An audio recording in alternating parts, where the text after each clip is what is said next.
Neste quarto dia do processo de julgamento do impeachment da presidente afastada Dilma Rousseff, ela falou no plenário do Senado e apresentou os argumentos de defesa. Os trabalhos, que já duram mais de 8 horas, foram suspensos há pouco para um intervalo. A repórter Lana Canepa acompanha a sessão e ao vivo tem mais informações. Boa noite, Lana. Olá, William, boa noite. A sessão deve ser retomada, como você disse, depois desse intervalo, por volta das 19 horas. Hoje foi o dia da defesa da presidente afastada Dilma Rousseff. Então, logo pela manhã, quando chegou ao Senado, ela falou no plenário por 46 minutos. Depois, o presidente do processo de impeachment, o ministro Ricardo Lewandowski, abriu para as perguntas dos senadores. E essa fase dura até agora e deve seguir até 23 horas, até às 11 da noite, mais ou menos, como prevê o próprio presidente, o ministro Ricardo Lewandowski. Depois disso, nesse momento, lá no finzinho do dia de hoje, a sessão já vai ter durado 11 horas. Então, provavelmente, eles devem interromper os trabalhos e retomar amanhã cedo para a próxima fase, que é a fala dos senadores. Mas isso tem que ser acompanhado, é claro, e nós vamos acompanhar aqui na TV Justiça. Agora vamos ver como é que foi a tarde dessa sessão histórica do julgamento do impeachment no Senado Federal. Era pouco mais de 2 da tarde quando o presidente do processo de impeachment, ministro Ricardo Lewandowski, anunciou a reabertura da sessão, depois de um intervalo de 1 hora para o almoço. Durante toda a tarde, a presidente afastada respondeu aos questionamentos. 51 dos 81 senadores se inscreveram para fazer perguntas. Cada um tinha 5 minutos para falar. Limite que não foi imposto a Dilma Rousseff. Ela usou o tempo que julgou necessário para responder a cada um dos parlamentares. Em vários momentos, Dilma Rousseff reafirmou que não cometeu crime de responsabilidade. Ainda na sessão de hoje, depois das perguntas dos senadores, a presidente responde os questionamentos de acusação e defesa. Estamos estimando que com o intervalo de 1 hora que faremos a partir das 18 até as 19, nós terminaremos em torno das 23 horas, aproximadamente. Um pouco mais, um pouco menos. Em seguida, o rito prevê que os senadores têm até 10 minutos cada para fazer considerações. Só então começa a fase de votação no plenário do Senado.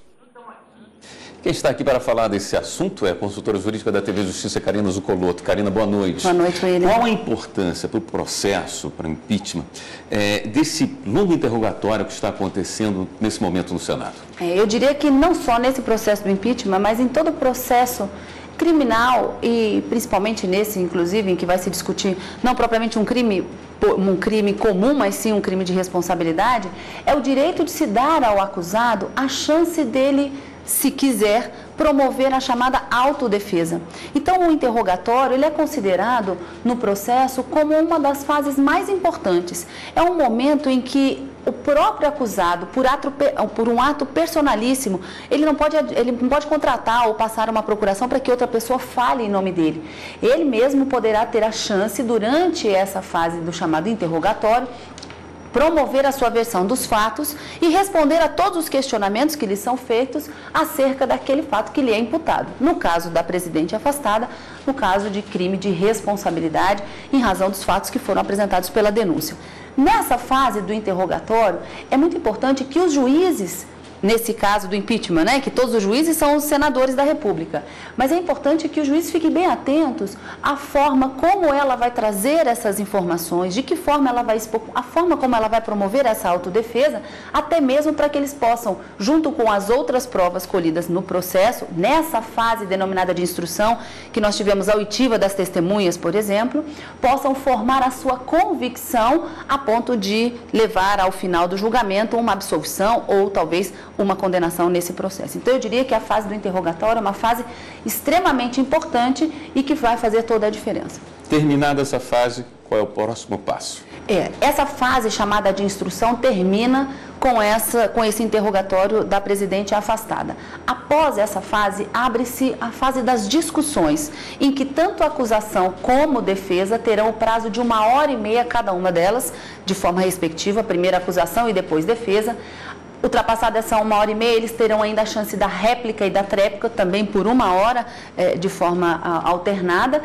E aí encerram-se essa fase de discussão, poderão os senadores desde que inscritos, fazer uma discussão acerca do objeto da acusação depois dessa fase de discussão oral. Então, acusação e defesa têm 1h30 cada uma para falar, direito à réplica e tréplica, e depois os senadores inscritos, se quiserem, poderão fazer uma discussão acerca desse objeto. Encerrada essa fase de debates e discussões no Senado da República, aí caminhamos para a fase final desse processo de julgamento, que é definitivamente a fase de votação, em que são necessários, como todos já sabem, 2/3 dos votos para que se confirme ou a condenação da presidente afastada Dilma Rousseff por crime de responsabilidade ou a sua absolvição, quando então ela volta a exercer a presidência da República. Ok, Karina, muito obrigado pela presença mais uma vez no Jornal da Justiça. Eu que agradeço.